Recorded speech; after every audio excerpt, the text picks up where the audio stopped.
வணக்கம். இன்றைக்கி புடலங்காவை வச்சு ஒரு கூட்டு பண்ண போகிறோம். புடலங்காவும் கடலைப்பருப்பும் போட்டு ஒரு கூட்டு. ஒரு சின்னதாக ஒரு புடலங்காய் வாங்கி கட் பண்ணி வச்சுருக்கேன். தாளிக்கிறதுக்கு கொஞ்சமாக வெங்காயம், ஒரு சின்னதாக ஒரு பச்சை மிளகாய், கொஞ்சம் கருவேப்பிலை கட் பண்ணி வச்சுருக்கேன். ஒரு 50 கிராம் கடலைப்பருப்பு வேக வச்சு வச்சுருக்கேன்.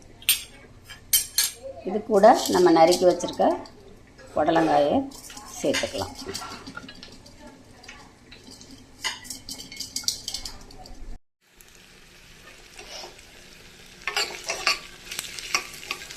கொஞ்சம் எண்ணெய் ஊற்றி கடுகு உளுத்தம்பருப்பு போட்டு நம்ம நறுக்கி வச்சுருந்த வெங்காயம் பச்சை மிளகாவை சேர்த்தாச்சு. இது கொஞ்சம் வதங்கி வந்த உடனே நம்ம கடலைப்பருப்பு புடலங்காயோட இந்த தாளிச்சதையும் சேர்த்துக்கலாம். நம்ம தாளித்து கொட்டினதை இதோட சேர்த்தாச்சு. வெங்காயம் பச்சை மிளகாய் எல்லாம் சேர்த்தாச்சு. தேவையான அளவு உப்பு சேர்த்துக்கலாம். இது நம்ம குக்கரில் தான் மூடி வைக்க போகிறோம். புடலங்காய் சீக்கிரம் வெந்துடும்.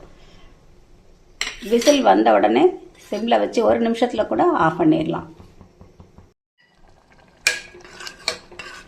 குக்கரை மூடி திறந்துட்டோம்.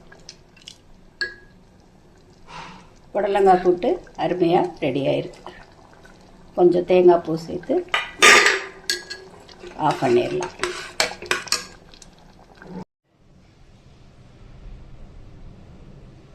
புடலங்காய் கூட்டு அருமையாக ரெடி ஆயிருக்கு. இது சாப்பாட்டோட சேர்த்து சாப்பிட நல்லாயிருக்கும். இதே மாதிரி நீங்களும் உங்கள் வீட்டில் செஞ்சு சாப்பிட்டு பாருங்கள். இந்த வீடியோ பிடிச்சிருந்தா கீதா சுகுமாரன் கிச்சனுக்கு சப்ஸ்கிரைப் பண்ணுங்கள். நன்றி.